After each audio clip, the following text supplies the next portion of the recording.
Mama wakwaba emfa umbra Ghana nsem TVGH so wofre me adwoa searching no asa wo mu sei enkura ho nyina so om se obosome fere ho wo firi na chi nso ana nyankoma asine no se ada minim de wo mu se ye so be fa atatem wonko okay nti me ka kire Captain Jabari se wo se yo mapam Galamsey onko mense krum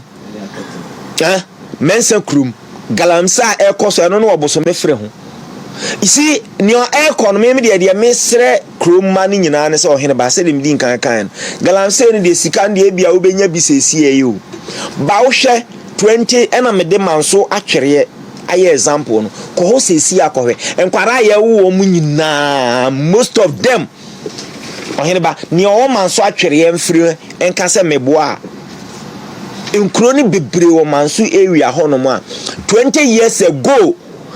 25 years ago Abraham started Galamsey no na mrantie na ni agi se de sese bi konkro bi so a na o mani agi no but after 20 years sa hoho ni nyina abekọ on be free ho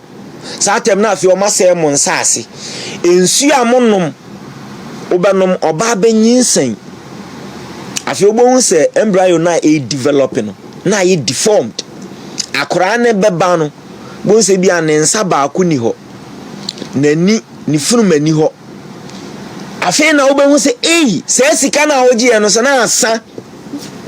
ohene ba mese Ghana ha Galamsey no se betimi atu ase a enye security ni yede ko ho me ka no kra me ka asem we o ma ntie isi na wo de security soldier for Galamsey ebeko o mu kra ntimi an stop no akose sankofo bi ahye o ma Adidas trousers ne white top so wo mo no nkonko bo yensuo ho ban na nya Galamsey ne yesi ni nyina na o mo ye nsuo ho enye ni nyina o ba bi ho mo de pipe atum na ebu nsuo ni ba na o mo de horo asase na wi na dissolve ko asase ase enti ohene ba wo di soldier fo be ko anadwo anopom be ye adwuma wo be ko akopam wo mo anopa anadwo o mo be ye adwuma enti eye den na ohene ba mu media house eno na ha mi no say mutimi kwaje contract e painti NPP black say NPP na ye Galamsey eno on person obekon Galamsey na all of a sudden after election Galamsey no nyina obi a voice sayra ena Galamsey afen kura no oti de Kofi Amboa ekokan na wo parliament some time ago say afe kra na forest reserves nkofo ekoho na otro ne nsa in the air in despair ohene ba se enra so akoka bibi say de omu declare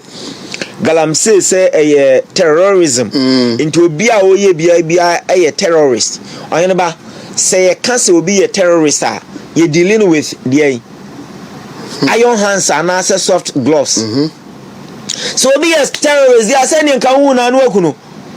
say yet ana yi pom meboa say ka say terrorists abakrom ha enti nke ya che wo ma wo kutatuo wo mo ko aban mu akotu aban mu ana wo mo ko fa nkofo bi nomum na soldier fo koto wo mo ye wo mo dan enu bi na si wo obo ase no say mrantie bi a NDC fo hye wo mo kutupa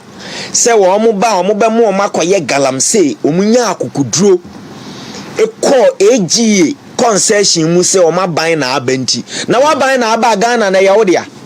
yeto aba maga NDC se o momra mebu o man a yeto ma o mo se ba bia ye o mo dia na afi yekobo omutuo kunmu a aban se o ye investigation o be compensate o mo no o mabusu afo hene ba se si ayetiwe GCB bank senkofo bi fatuo kohuri wo ekosi GCB bank se komo de wo na ban na aba enti wo koyi sika o GCB bank na police for ni asoja fo e ho bo ECG bank ho ban no so mu sani turogu sankofo no su ku wo mo a ohene ba aban be ka se okoye investigation akọ compensate wo mabusuafo ana anza da Muhammad kai dia so mo compensation yan fan say Anglo Good e private sector enti me use private bank. Am I permitted to mention any bank? Oh, sure. Advert for the purpose of this discussion. UBA car bank go ho eno ne private companies ena sika gu ho ena ndc mabu ni se o maban aba ena o mafatuo o mahuri wo akọ UBA say o maban na abento mu ko yi sika ena police for ne asojafo e ho aba o mutuo ekun wo mo ohene ba aban be kase o compensate sa akronfo na busuafo ana. Well, okay. Mama has a poor bet me answer sa question no e dia mawa. 2 minutes after 9, Dr. Inoko wa hine e champion ne ngo pa onye no KNUST campus no Professor Agbavari. That's onye madam for pa ne chocho mucho pa. That's onye madam bi na men kan onye madam for. Oye yin nyina ye colleague lecturers. Bi otum no bi ante. Your microphone is on. Ah okay. Oye mi colleague we senior oye professor. Aka few years na why professor. Okay. Inti onye ye ka down for dia uni. On also regretting no. Yes. Okay. Pawando. Ohimba. Matching. Me do so bro. Galamsey straight away. Ohimba. Papa na wa nim sia na me ba. Me de men sam nam. And na ye brand swantie nya Galamsey. Ne ye Galamsey ne kokin won sam no. Ensem akoso Ohimba so. Na say ahwe ni anka ho asem abete wo de ma minchia the former regional minister Urasa Mosemes ofa na main country the current regional minister say ombon homodia na omane hono so because level na Urasa Mosemes and the koe no na e was ro papa na minchia Bernard Ntwibosi akọ chema wontumi a waboama NPP asempatre no edi dwuma na baby a ewo se yetimi ka yensem nyina no na mehwemu wo heba se wutie senia enkofo ede wo mu super glue aso wo mu TV se wo mu nyimfiri untumi ne movement ne ade na ade a kan se ni kasem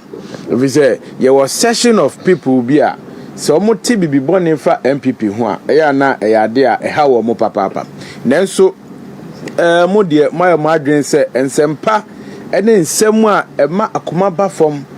wote ase na obia no tia unu anu se ampa sa station we de no kuredie eno mo di o mo dwuma ne nyina ye kofa bai Bernard Ntwibosi akọ NPP for ebehwe sa niema oye even ye wa ba mu ne aba opposition kra no mrantie ne maba ya fa wo mo ye sa adwumade in the name of the party no nyame begu so na omohira no mato ne nkwanam na adni so ade hunu bia wo nani so me de minimo se oni papa ebedi yeso a ye nyina no yebenya ahoto senia yesi epe no wo ti ase niema ya keke kan bebre no no eyese sometimes no na yenya ni papa endi yanim emma niema entimi nkoso yie emma enti MPP for me sure say edru the national position no so a yenya ntie say ye national chairman enko biemu die Bernard Ntwibosi akọ waso 3 terms wa Ashanti region wasum ye no so no wasum MPP papa a ye nyina no yenya akwanya yetimi ede ka yensem ekirikire nsem ma obi bia no te minim se ye be ne moa na watimi abedi the national chairman no amana boy onyiba mamenti we mfiri wansa na makome ensem so Poyando the Deborah Owaskwa ya wish no happy birthday ma wish no in fact we committed person pa na ba omia what I say na